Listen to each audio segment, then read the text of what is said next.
These are polymer clay beads that I made for my necklaces that I'm doing.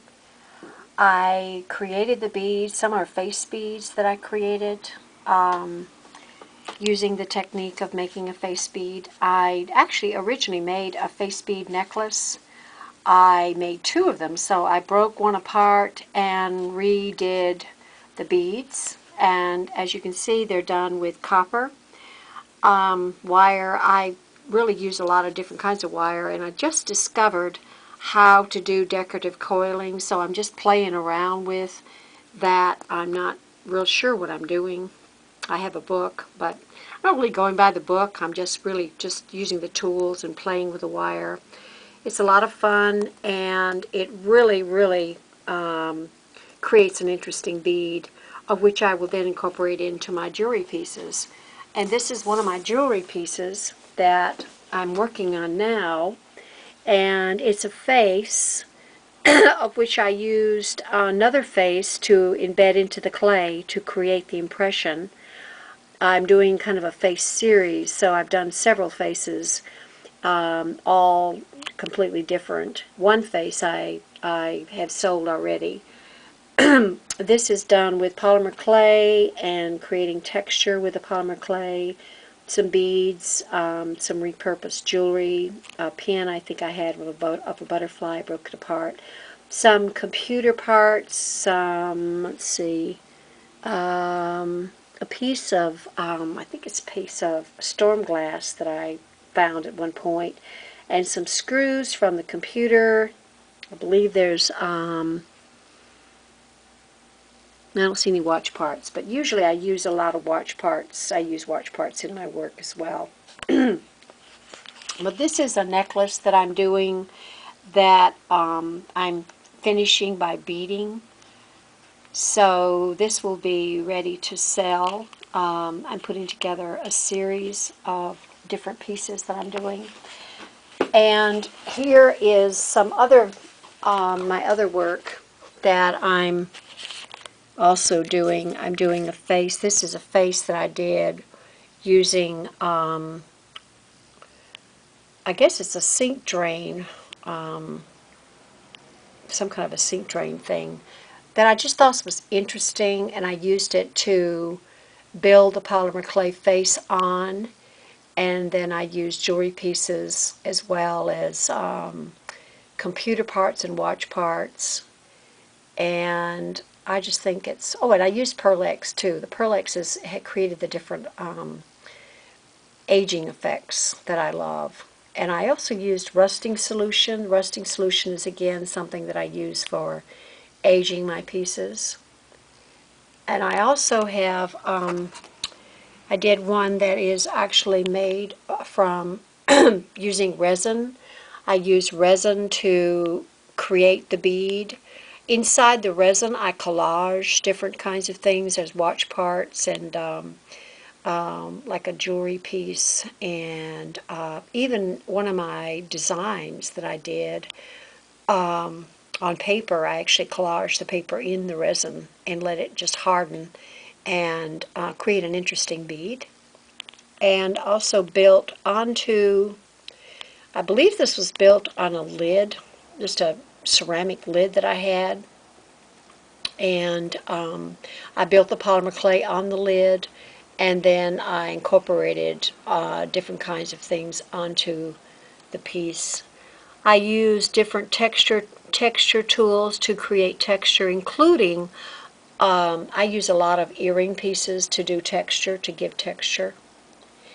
And here's one that I did that is created by using a little tray that I found at a thrift store to build the polymer clay on again. And I think it's like some kind of a watch. I think it's a weather, something to do with the weather. I'm not real sure, but it was a set. It was a set that I found, and then I found this. I've had this little crystal marble. I've had that for a while, and I just decided to form a hand holding the marble. And then there's a face that I actually built as well over here. and I just think it's a cool idea of representing time.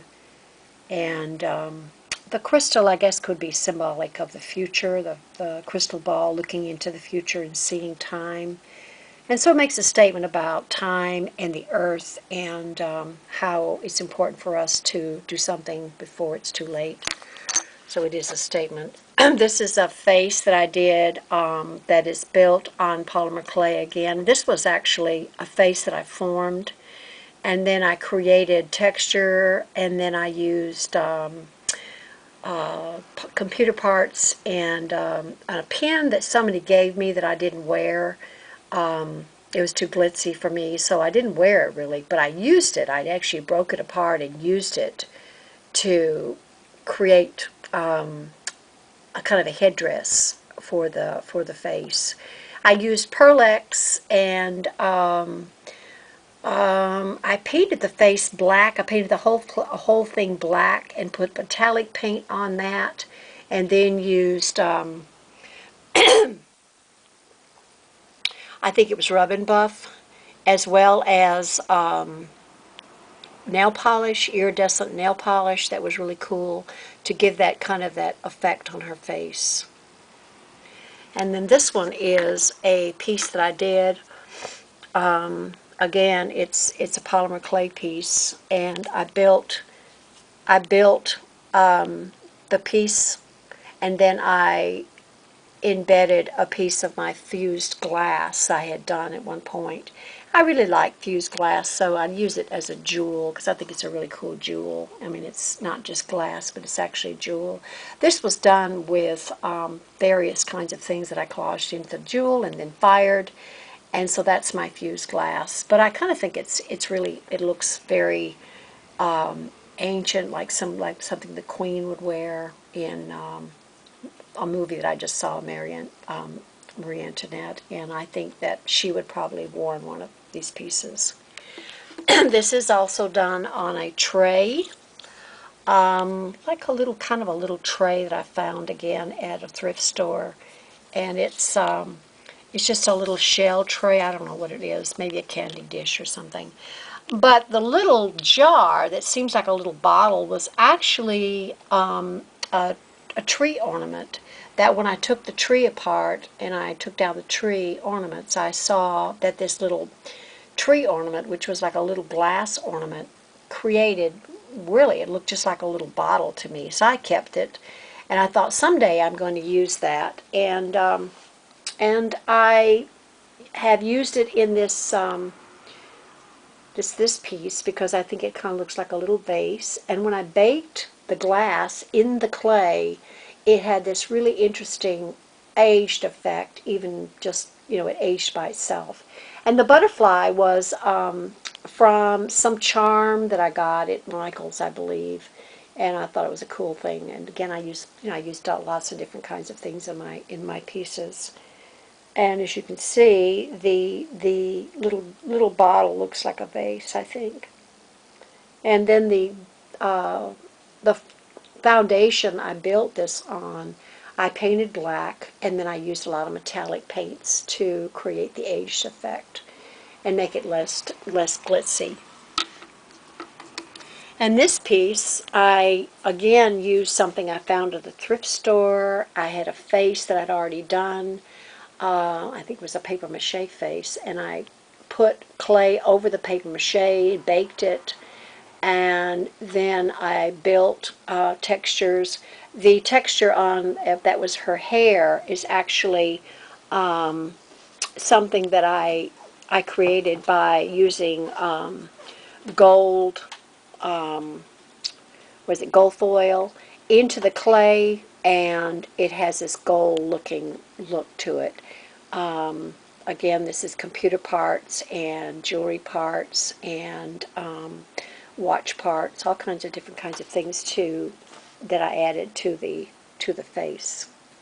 This is going to be a pendant as well. And I have this piece here, which is more Egyptian, and I used this piece. I did this piece by building